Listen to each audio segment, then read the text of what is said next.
किसको वोट डाल के आए हैं आप? ये तो डाल दिया है। डाल दिया, बताएंगे नहीं? नहीं बताएंगे, बाद में बताएंगे। देश के सबसे गरीब जिले हैं डूंगरपुर, बांसवाड़ा, झाबुआ, ये धार, ये सब आदिवासी बहुल इलाके हैं, भील बहुल इलाके हैं। तो ऐसे मन में दर्द होता है कि हमारे ही ज़िले सबसे गरीब क्यों हैं? हाँ, दर्द बहुत ही होता है, लेकिन हमारे जो आज तक जितने भी नेता जहाँ विधानसभा और लोकसभा में गए वो कहीं ना कहीं अनपढ़ गए या फिर 5वीं 8वीं पास गए। तो यहाँ के क्षेत्र के जो युवाओं थे उनको न तो शिक्षा की ओर बढ़ाया न व्यवसाय की ओर बढ़ाया, इसलिए हम पिछड़े जिलों में रहे और आज तक गरीबी स्थिति में जी रहे हैं। गर्मी ऋतु में कमा नहीं पाते हैं, जिससे बहुत बड़ी समस्या है। तो पानी की भी हमारी बहुत बड़ी लड़ाई लड़ रहे हैं। ये कांटे वाले दरख्त है गया तो ना तो ये बाढ़ कर देने अपने आदिवासी। ये सामने देखो तुसी एक घर इदा दे हुंदे ने आदिवासियों के। अभी जो हाल की सरकार रही थी उस सरकार ने केवल वादे ही करे, गुमराह युवाओं को गुमराह करने का काम करा। उन्होंने नौकरियों का वादा किया लेकिन नौकरियां नहीं दी। और हमारे यहाँ नमस्कार, सत श्री अकाल, आदाब। मेरा नाम मनदीप पूनिया है तो तुसी सुन रहे हो पंजाबी रेडियो USA। मैं अज डूंगरपुर बांसवाड़ा जिले के मांडवा पिंड 'ਚ हैगा तो इत्थे जिहड़े आदिवासी हैगे वो चोणां 'ਚ वोट पाण वास्ते आए हुए ने। तो मैं ये वीडियो बना रहा ताकि आप जी नूं मोटा मोटा समझ आ सके कि किवें जिहड़ा आदिवासी हैगे वोटां पाउंदे ने ते की उन्हां दे मुद्दे हैगे आ। ते मेरे नाल एक नौजवान आदिवासी हैगे, इन्हां नाल गलबात करदे आ कि की इन्हां दे मुद्दे हैगे ते किवें ये चोण जा रहा है। आपका नाम क्या है? हीरालाल कटारा। तो हीरालाल जी, आप ये बताइए कि जो आपका गांव है इसमें टोटल कितनी वोटें हैं? टोटल हमारे यहाँ 4863 के आसपास है। अच्छा, तो बड़ा गांव है। बड़ा गांव है। तो इसमें कितने आदिवासी हैं, कौन कौन सी जातियों के आदिवासी हैं? यहाँ पे भील आदिवासी रहते हैं और लगभग ये 95% आदिवासी भील आदिवासी लोग हैं यहाँ पे। अच्छा, तो जो आदिवासियों के जो मुद्दे हैं डूंगरपुर बांसवाड़ा के, वो चुनाव में किस किस्म के मुद्दे हैं लोकसभा चुनाव में?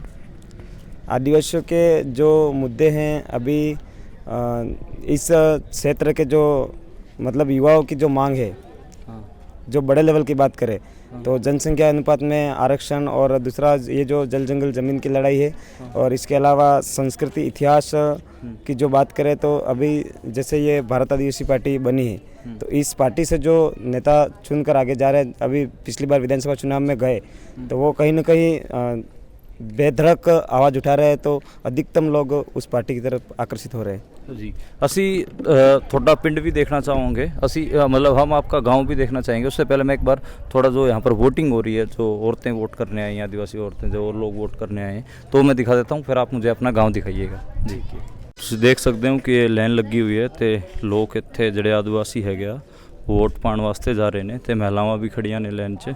तो की नाम है भाई जी, की नाम है थोड़ा, क्या नाम है आपका? क्या? चुन्नीलाल। चुन्नीलाल जी, वोट डाला है आप? वोट डाला। अच्छा, डाल दिया। डाल दिया, दिखाना एक बार। ये रहा। तो ये आपने पहली बार वोट कौन से साल में डाला था? पहली बार? हाँ, यही साल में डाला। नहीं, पहली बार तो बहुत सालों से डाल रहा। वो सालों से हाँ। डाल रहे हो। तो क्या उम्मीदें हैं इस चुनाव से आदिवासियों को? क्या उम्मीद है आपको इस चुनाव से? इस चुनाव से उम्मीद है अच्छा रहेगा वोटिंग वाला। अच्छा रहेगा। हाँ। किसको वोट डाल के आए हैं आप? ये तो डाल दिया है। डाल दिया, बताएंगे नहीं? नहीं बताएंगे, बाद में बताएंगे। अच्छा, हाँ। तो जो वोट डाल के आए हैं आदिवासी वो मना कर रहे हैं कि वो नहीं बताएंगे कि किनको वोट डाल के आए हैं। तो माएँ बैठी हैं, ये भी वोट डाल के आ गई हैं। तो ये स्कूल है इनका, स्कूल में राजकीय उच्च माध्यमिक विद्यालय सीनियर सेकेंडरी स्कूल है।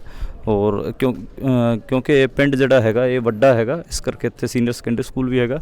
घट्टो घट्ट इत्थे 4000 वोट होने का दावा नौजवान कर रहे हैं तो नौजवान बैठे ने। ये भारत आदिवासी पार्टी के नौजवान हैगे, बाकी इत्थे कांग्रेस अते जिहड़ा BJP हैगी आ वो भी फाइट 'ਚ हैगे ते वो भी चोण लड़ रहे हैं।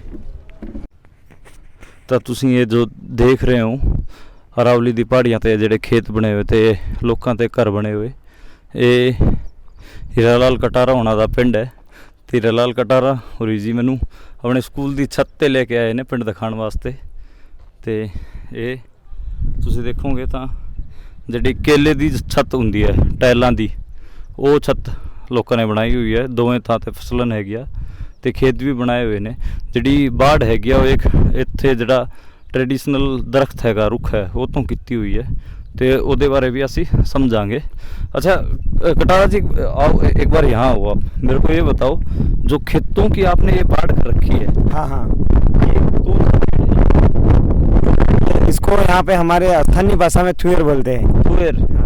तो जो ये कांटे कांटे होते हैं इस तुअर में, अच्छा तो ये कांटेदार जो तुअर पेड़ है और इससे यहाँ बाढ़ करते हैं। थुएर से कांटेदार थुएर से बाढ़ करते हैं तो पशु पक्षी अंदर जाते नहीं है। ये सामने अरावली का बाढ़ है। अच्छा ये तो जो भील आदिवासियों की जो संख्या है वो ज़्यादातर अरावली पहाड़ के ऊपर ही है। हाँ, अरावली पहाड़ों में बसती है। अच्छा तो जैसे एक बात और बताइए कि मेरे को ये सुनने में आया कि आप लोगों के ज़मीन के पट्टों की रजिस्ट्री वगैरह नहीं मिली हुई है। ना ये हमारे नहीं मिली है, ना मकानों के पट्टे मिले ना ज़मीनों के पट्टे मिले। तो ऐसे तो कल को जो सरकार है वो मान लो आप लोगों को डिस्प्लेस कर दे, आप लोगों को हटा दे, तो कोई ऐसी लड़ाई नहीं लड़ रहे आदिवासी युवा जमीन ने कोई पट्टों की या फिर खुद की जल जंगल जमीन की? ऐसी लड़ाई हम लड़ रहे हैं सामाजिक स्तर से, और अभी राजनीतिक स्तर से ये जो हमारा नया विंग खड़ा हुआ है भारत आदिवासी पार्टी, ये मजबूती से दावा कर रहा है कि हम इन आदिवासियों के लिए जमीन के पट्टे और मकानों के पट्टे दिलाएंगे। तो उसी आशा उम्मीद पर अधिकतम लोग इस भारत आदिवासी पार्टी को मत कर रहे हैं। ਜਿਹੜੇ ਭੀਲ ਆदिवासी ਹੈਗੇ ਇਹਨਾਂ ਨੇ ਆਪਣੀ ਪਾਰਟੀ ਬਣਾਈ ਹੈ ਇਸ ਵਾਰ ਭਾਰਤ ਆदिवासी ਪਾਰਟੀ। ਤਾਂ ਇੱਥੇ ਜਿਵੇਂ ਮੈਂ ਉਹ ਘਰ ਦੇਖ ਰਿਹਾ ਸਾਹਮਣੇ, ਤਾਂ ਉਸ ਤੁਸੀਂ ਦੇਖੋ ਮੱਝ ਵੀ ਬੰਨੀ ਹੋਈ ਹੈ ਤੇ ਗਾਵਾਂ ਵੀ ਹੈਗੀਆਂ, ਬੱਕਰੀਆਂ ਵੀ ਹੈਗੀਆਂ, ਤੇ ਇਹ ਬੱਕਰੀਆਂ ਦੀ ਆਵਾਜ਼ ਤੁਹਾਨੂੰ ਸੁਣ ਰਹੀ ਹੋਊਗੀ। ਤੇ ਇਹ ਜਿਹੜੀ ਆदिवासी औरत है महिला, ये काम कर रही है बकरी नाल। तो यहाँ पे जो ये सामने हम घर देख रहे हैं, तो इसमें जो आपका मुख्य धंधा है वो खेती बाड़ी है? हाँ, हमारा मुख्य पैसा खेती बाड़ी है। अच्छा तो क्या क्या और पशुपालन भी करते हैं? हाँ, पशुपालन भी साथ में करते हैं, और 2 ऋतु में खेती बाड़ी होती है। यहाँ पर हमारे पानी की समस्या है, पानी नहीं मिलने के कारण खेत होते हुए भी हम गर्मी ऋतु में कमा नहीं पाते हैं, जिससे बहुत बड़ी समस्या है। तो पानी की भी हमारी बहुत बड़ी लड़ाई लड़ रहे हैं हम। ਤੇ ਮਤਲਬ ਜਦੋਂ ਗਰਮੀਆਂ ਪੈਂਦੀਆਂ ਨੇ ਉਦੋਂ ਤੁਹਾਡੇ ਕੋਲ ਕੋਈ ਕਮਾਈ ਦਾ ਸਾਧਨ ਨਹੀਂ ਹੁੰਦਾ, ਖੇਤੀ ਤੁਸੀਂ ਨਹੀਂ ਕਰ ਪਾਉਂਦੇ। ਤੇ ਜਿਵੇਂ ਬਾਰਿਸ਼ ਹੁੰਦੀ ਹੈ, ਬਰਖਾ ਹੁੰਦੀ है, ਉਸ ਤੋਂ ਬਾਅਦ ही ਤੁਸੀਂ फिर कुछ उगाते हो? बारिश होने के बाद ही कुछ फसल होती है? हाँ, बारिश होने के बाद ही एक ये वर्षा ऋतु में फसल होती है और एक सर्दी ऋतु में फसल होती है। ग्रीष्म ऋतु में खेत खाली रहते हैं। अच्छा तो ये खेत हैगे ਇਹਨਾਂ ਦੇ। ਤੇ ਹੁਣ ਜਿਵੇਂ ਗਰਮੀ ਪੈ ਰਹੀ ਹੈ ਤੇ ਖਾਲੀ ਰਹਿਣਗੇ ਇਹ ਖੇਤ? हाँ, खाली रहेंगे गर्मी में खाली रहेंगे। तो जो मकान है वो भी मैं देख रहा हूँ, बहुत सारे मकानों के तो यहाँ पे जो पुरानी टाइलों की छत है वो हैं, और मेहनत मजदूरी करने कहाँ जाते हैं फिर आप लोग? लोग मेहनत मजदूरी के लिए अधिकतर गुजरात की ओर पलायन करते हैं। वहाँ कभी कभार हमारे लोग यहाँ पूरे परिवार के साथ जाते हैं। अच्छा पूरे सारे परिवार जाता है। तो इस बार ये जो भारत आदिवासी पार्टी के प्रत्याशी हैं वो लोग ये भी दावा कर रहे हैं कि हम इस क्षेत्र में रोजगार के लिए कुछ न कुछ ऐसी व्यवस्था करेंगे ताकि हमारे लोग जो पलायन कर गुजरात की ओर जाते हैं, जो वहाँ जाने के बाद वो मजदूरी करते हैं और बच्चे शिक्षा से वंचित रहते हैं। तो जो एक भील प्रदेश की डिमांड भी आप लोगों की, वो भील प्रदेश की डिमांड भी है? हाँ, हमारे भील प्रदेश की डिमांड है। जहाँ जहाँ हमारे भील लोग रहते हैं उन लोगों को आज तक देश आज़ाद होने के 70 से 80 साल होने आ गए, कभी भी इनका विकास कल्याण नहीं हो पाया है। तो भील प्रदेश ਤਾਂ ਇਹ ਜਿਹੜਾ ਖੇਤ ਹੈ ਇਹਨਾਂ ਦਾ, ਤੇ ਖੇਤ 'ਚ ਤੁਸੀਂ ਦੇਖ ਲਓ ਲਾਲ ਮਿੱਟੀ ਹੈਗੀ ਆ ਤੇ ਕੰਕੜ ਹੈਗਾ, ਤੇ ਇਹ ਜ਼ਮੀਨ ਤੇ ਖੇਤੀ ਕਰਨੀ ਖਾਸੀ ਔਖੀ ਹੁੰਦੀ ਹੋਊਗੀ ਇਹਨਾਂ ਨੂੰ। ਤੇ ਇਹ ਜਿਹੜੀ ਬਾੜ ਹੈਗੀ ਆ, ਇਹ ਕਾਂਟੇ ਖੇਤਾਂ ਦੀ ਜਿਹੜੀ ਬਾੜ ਹੈ, ਇਹ ਕਾਂਟੇ ਵਾਲੇ ਦਰਖਤ ਹੈਗੇ ਆ, ਤੇ ਇਹਨਾਂ ਤੋਂ ਇਹ ਬਾੜ ਕਰਦੇ ਨੇ ਆਪਣੇ ਆਦੀਵਾਸੀ। ਇਹ ਸਾਹਮਣੇ ਦੇਖੋ ਤੁਸੀਂ, ਜਿਹੜਾ ਇਹ ਘਰ ਇੱਦਾਂ ਦੇ ਹੁੰਦੇ ਨੇ ਆਦੀਵਾਸੀਆਂ ਦੇ, ਤੇ ਜਿਹੜਾ ਦਰਖਤ ਕੱਟਿਆ ਹੋਇਆ ਇਹ ਤੋਂ ਇਹ ਆਪਣਾ ਬਾਲਣ ਇਕੱਠਾ ਕਰਦੇ ਨੇ, ਤੇ ਇਹ ਤੋਂ ਬਾਲਣ ਹੋਗਾ। ਜਿਹੜੀ ਬੱਕਰੀਆਂ ਹੈਗੀਆਂ, ਮੱਝਾਂ ਹੈਗੀਆਂ ਤੇ ਗਾਵਾਂ ਹੈਗੀਆਂ, ਤਿੰਨਾਂ ਹੀ ਚੀਜ਼ਾਂ ਇਹ ਜਿਹੜੇ ਆਦੀਵਾਸੀ ਪਰਿਵਾਰ ਹੈਗਾ ਇਹ ਰੱਖਦੇ ਨੇ। ਤੇ ਹੁਣ ਅਸੀਂ ਵੀਡੀਓ ख़त्म ਕਰਾਂਗੇ। फाइनली है ना तो पूछ लो। अच्छा एक जड़ा आदिवासी नौजवान है भारत में, जो अभी सरकारें आई जितनी भी और जो अब सरकार भी है, क्या वो आदिवासी नौजवानों के सपनों को पूरा कर पा रही हैं? जो आप लोग सोचते हो उसके मुताबिक काम करती हैं? अभी जो हाल की सरकार रही थी उस सरकार ने केवल वादे ही करे, गुमराह युवाओं को गुमराह करने का काम करा। उन्होंने नौकरियों का वादा किया लेकिन नौकरियां नहीं दी। और हमारे यहाँ जो आदिवासी क्षेत्र में जितने % आदिवासी रहते हैं उनको उस आदिवासी उस परसेंट के हिसाब से उनको आरक्षण नहीं मिलने के कारण जो प्रशासनिक सेवा में उनमें भी हमारे नौजवान नहीं जा पा रहे हैं। अच्छा, तो आरक्षण आदिवासियों दा आरक्षण एक बड़ा मुद्दा है। हाँ, आदिवासी यहाँ जनसंख्या के अनुपात में आरक्षण होना चाहिए। जितने परसेंट जनसंख्या है आदिवासियों की, उतना ही परसेंट आरक्षण लागू होना चाहिए जी।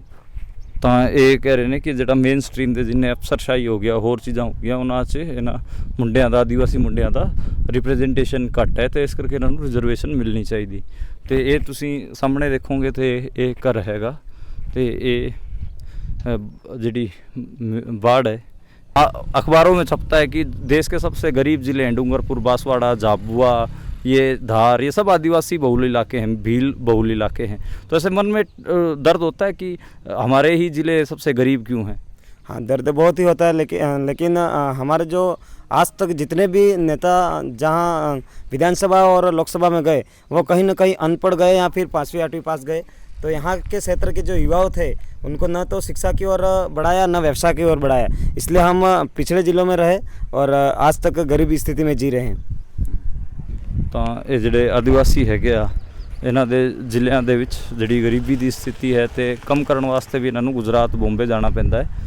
ਤੇ ਇਹ ਇੱਕ ਚੀਜ਼ ਇਹ ਵੀ ਹੈ ਕਿ ਇੱਥੇ ਜਿਹੜੀ ਕੁਪੋਸ਼ਣ ਹੈ ਬੱਚਿਆਂ ਦੇ ਵਿੱਚ ਜਾਂ ਮਹਿਲਾਵਾਂ ਦੇ ਵਿੱਚ, ਐਨੀਮੀਆ ਦੀ ਦਿੱਕਤ है, वो भी एक बड़ी समस्या है। अच्छा हीरालाल जी, बच्चों में जो कुपोषण की समस्या है, जो महिलाओं में एनीमिया है या फिर कमजोरी है और जो हीमोग्लोबिन की कमी है, वो खबरें आप तक पहुंचती हैं? आपको पता है इस बात का? इस बात का जहाँ तक पढ़े लिखे अभी तक के जो युवा है वो समझ पा रहे हैं, और जो पढ़े लिखे नहीं है वो कहीं न कहीं बाहर रोजगार रहते हैं, तो इन बीमारियों के बारे में इनको इतना सारा अंदाज़ा नहीं रहता है। अच्छा, तो आप क्या चाहोगे कभी कि इसके लिए काम हो, या फिर जो कुपोषण है बच्चों के लिए, या फिर जो ये भी बहुत सुनने में मिलता है कि ट्राइबल्स के लिए, आदिवासियों के लिए फंड तो बहुत जारी करती है सरकार, यहाँ तक पहुँचता नहीं है, ऐसा भी कुछ है क्या? हाँ, ये ऐसा बिल्कुल है, क्योंकि मैंने पहले ही बताया आपको, यहाँ के जो नेता गए वो कहीं न कहीं अशिक्षित गए, कम पढ़े लिखे गए, तो इनको बजट के बारे में ज़्यादा ध्यान ही नहीं रहा। और दूसरी बात, आदिवासी इलाके में जब तक ज़मीनें बहुत सारी है लेकिन पानी नहीं आएगा, तब तक उन ज़मीनों का उपयोग नहीं होगा, और उन ज़मीनों का उपयोग नहीं होगा तो हमें पौष्टिक खाना, भोजन नहीं मिल पाएगा, तो हम कहीं न कहीं बीमारीग्रस्त रहेंगे जी। तो ਇਹ ਸੀ ਹੀਰਾਲਾਲ ਕਟਾਰਾ ਜੀ, ਤੇ ਹੁਣ ਅਸੀਂ ਵੀਡੀਓ ਨੂੰ ख़त्म ਕਰਦੇ ਹਾਂ। ਇਹਨਾਂ ਦੇ ਪਿੰਡ ਦਾ ਇੱਕ ਛੋਟਾ ਜਿਹਾ ਚੌਕ ਹੈ, ਤੇ ਦੁਕਾਨਾਂ ਵੀ ਬਣ ਗਈਆਂ ਨੇ, ਤੇ ਇੱਕ ਮੁੰਡਾ ਝਾਕ ਰਿਹਾ ਹੈ ਸਾਡੇ ਵੱਲ, ਤੇ ਇਹ ਬੱਚੇ ਹੈਗੇ ਇਹਨਾਂ ਦੇ, ਤੇ ਤਾਂ ਅੰਦਰ ਹੀ ਚਲਾ ਗਿਆ, ਦੇਖਦੇ ਆਂ। ਤੇ ਇਹ ਜਿਹੜੇ ਰਾਜਸਥਾਨ 'ਚ ਇਹ ਜ਼ਿਲ੍ਹੇ ਪੈਂਦੇ ਨੇ, ਤੇ ਅੱਜ ਵੋਟ ਆਉਣ ਵਾਲੇ ਮਸਲੇ 'ਤੇ ਜਿਹੜੀ ਰਾਜਸਥਾਨ ਸਰਕਾਰ ਦੀ ਗੱਡੀਆਂ ਤੁਸੀਂ ਦੇਖ ਸਕਦੇ ਹੋ, ਤੇ ਉਹ ਵੀ ਹੈਗੀਆਂ, ਤੇ ਬਾਕੀ ਲੋਕ ਇੱਥੇ ਇਕੱਠੇ ਹੋਏ ਨੇ।